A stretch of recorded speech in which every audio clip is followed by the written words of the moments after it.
Okay, so you want to start with calisthenics, then this video is exactly for you, because I'm going to say what you exactly have to do step by step in order to start with calisthenics. Stick to the end, because I will show you an entire workout plan that will skyrocket your calisthenics progress ASAP. Every path of a calisthenics athlete should look like the following. You master the basics first, then the progressions, and last but not least, you try to master the skills. So let's start with the basics. But what do I even mean with basics?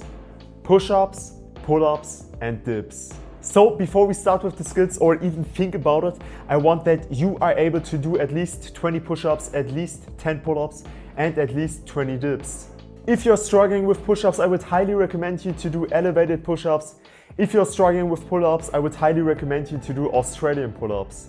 And if you're struggling with dips, do chair-assisted dips. A workout plan could look like the following. You start your workout with 3 sets of 5 repetitions each of elevated push-ups. After that, you continue with 3 sets of 5 repetitions each of Australian pull-ups, and you end your workout with 3 sets of 5 reps of chair-assisted dips. You try to increase the reps, not the sets, just the reps over time, and I would say if you are able to do around 8 to 10 elevated push-ups, you're able to do 1 correct push-up. If you are able to do 15 Australian pull-ups, you're able to do 1 correct pull-up, and if you are able to do around 8 to 10 chair-assisted dips, you're able to do 1 correct dip. Now guys, let's continue with the next step of your calisthenics path, namely the progressions. But before I really talk about this topic, I want to define the word progressions first, talk about the importance of warming yourself up before every single workout, as well as talking about the importance of having the right equipment in calisthenics. Now, what are progressions? To make it short, progressions are exercises and already skills that imitate the desired skill as well as possible and are feasible for you. One example would be you go from the Frogstand hold to the Headstand hold, and from the Headstand hold to the Handstand Hold. Another example would be you go from the elbow lever to the 90-degree hold. Now let's talk about the importance of warm-ups. First of all, I want you to notice, and I really mean take a sheet of paper, take a pencil and write down, I have to warm myself up before every goddamn workout. And I literally mean every. This is very important to notice, guys. And now you're asking, but what should I do to warm myself up? I can tell you what you should do. Do wrist circuits, gentle stretches, move back and forward. Do scapular push-ups to really try to activate your scapular protection. And remember guys, always keep your arms straight when doing scapular push-ups. Another important thing when it comes to the warm-up is to always, and I really mean always, warming up your rotator cuffs. I have injured myself twice on my rotator cuffs because I haven't paid much attention about warming myself up, especially in this area. So what I want you to do is to grab a light, meaning 5 kg or less resistance band, attach it to your door handle, and to do 2 sets of 10 repetitions each of external rotations with it. And make sure to really stretch your rotator cuffs with every repetition.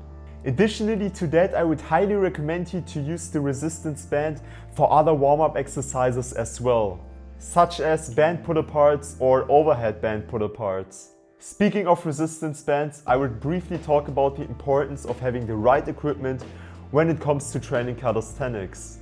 First of all, every calisthenics athlete, regardless if you're a pro or a beginner, should at least have 1 wrist sleeve, 2 resistance bands, 1 light resistance band for your warm-ups and 1 heavier resistance band for the actual training, 1 bottle of liquid chalk and Parallax.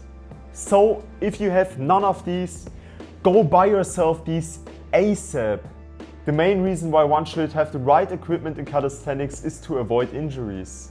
For example, training with wrist sleeves will automatically decrease the chance of you injuring a wrist compared to if you wouldn't train with wrist sleeves at all. So I would highly recommend you to buy yourself calisthenics equipment if you haven't done it yet.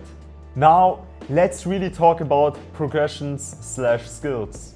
The first skill I want you to learn is the so-called Frogstand Hold. The Frogstand Hold is a beginner level balance exercise in calisthenics where you support your body on your hands while your knees rest on your upper arms.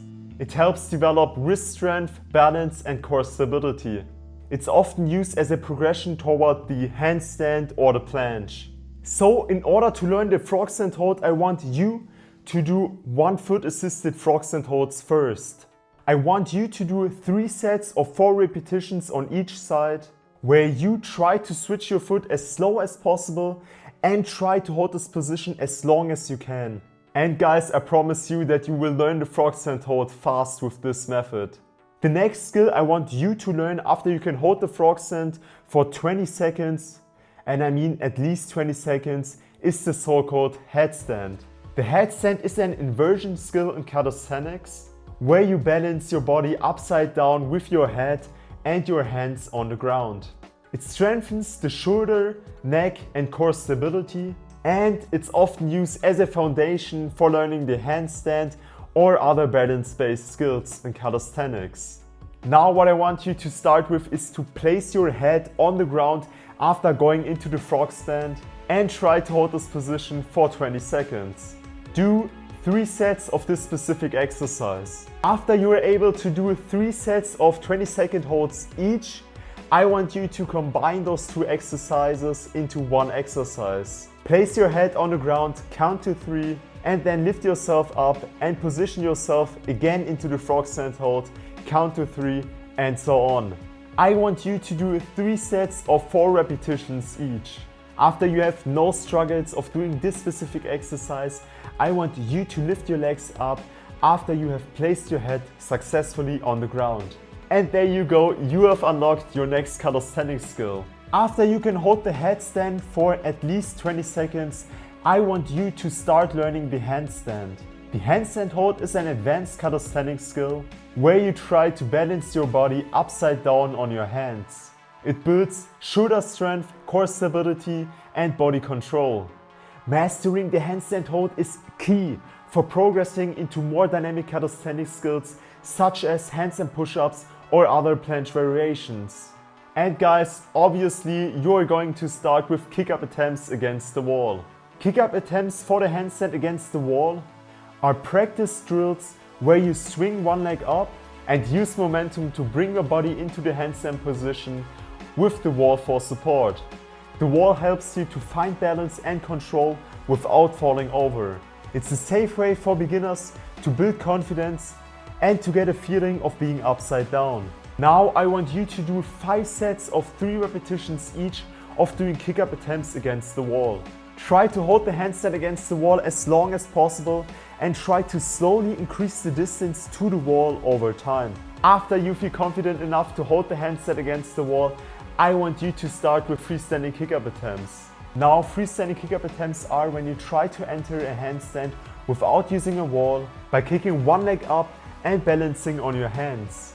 They teach you how to control your balance and adjust your body in open space. Practicing them is essential for learning how to find and hold your balance independently in a handstand. Do 3 sets of 3 repetitions each of freestanding kick-up attempts, and there you go, you have achieved the handstand hold. Now guys, let's talk about another skill I want you to learn parallel to the Frogstand Hold. The so-called elbow lever. Now, the elbow lever is a balance skill in calisthenics where you support your body horizontally on your elbows and hands. Your elbows rest against your stomach or hips while your legs stay off the ground. It builds core strength, balance and control and serves as a foundation for skills such as the planche hold. Now guys, the progression for the elbow lever looks like the following. Do 3 sets of 5 repetitions each of 1 foot assisted elbow lever holds. Try to switch your foot as slow as possible and try to hold this position as long as you can. And there you go, you have achieved the elbow lever. Now, the next skill you have to learn after you have achieved the elbow lever hold is the so-called 90-degree hold. The 90-degree is an advanced calisthenics skill where you try to hold yourself in an L shape with your torso parallel to the ground and legs pointing straight down. You're holding that position by using your shoulder, core and arm strength. This move builds massive shoulder stability and control, and it's a key step toward the full planche. Now, in order for you to achieve the 90-degree hold, I want you to do 3 sets of 3 repetitions each of so-called jumping 90-degree holds. Place yourself into the 90-degree position where your feet are on the ground. Then I want you to jump as high as you can and try to hold this position as long as you can. And there you go, you have achieved the 90-degree hold. One example of a workout plan after you have achieved all of the skills could look like the following. You start your workout obviously with the warm-up. Then you do 2 sets of Frogstand hold where you try to hold the Frogstand as long as you can. Then you do 2 sets of headstand max holds, and after that you do 4 sets of freestanding kick-up attempts. You continue with 2 sets of elbow lever holds, and you end your workout with a total of 3 sets of 90-degree holds where you try to hold the 90-degree as long as possible. And that's it. By the way guys, if you have watched until this point, I want you to know that I really appreciate it. Please leave a like and a comment and subscribe to my channel as well. Thank you very much. Now I want to give you a roadmap real quick of how long I think you need to learn the handstand hold. On your first 2 weeks of practice, you will be able to achieve the Frogstand hold. After 1 month, you're able to hold the headstand for 20 seconds. After 2 months, you are able to hold the handstand wall assisted for 3 seconds. And after 4 months, you're able to hold the handstand freestanding for 3 seconds. And guys, last but not least, I want to talk about how you stay motivated doing your calisthenics journey and what you always have to keep in mind when practicing calisthenics. First of all, it's important to say, and I know that I'm going to repeat myself, that you always, and I really mean always, have to warm yourself up before every goddamn workout. Like literally keep the warm-up seriously. Secondly, it's important to say to take rest days seriously. I want you to train a maximum of 4 days, meaning that you have a total of 3 rest days per week. Another thing I want to say is that it is important to always keep an eye on your form. This already plays a huge role in avoiding to get injuries. And guys, let me tell you that rapid progress in calisthenics can always happen. Without a doubt, always. I mean, like, progress isn't linear, it's exponentially. But guys, I would say if you have enjoyed today's video, please leave a like and write down a comment. You can subscribe to my channel SLSSW as well.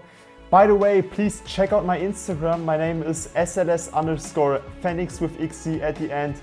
But I would say I see you in the next video. Peace!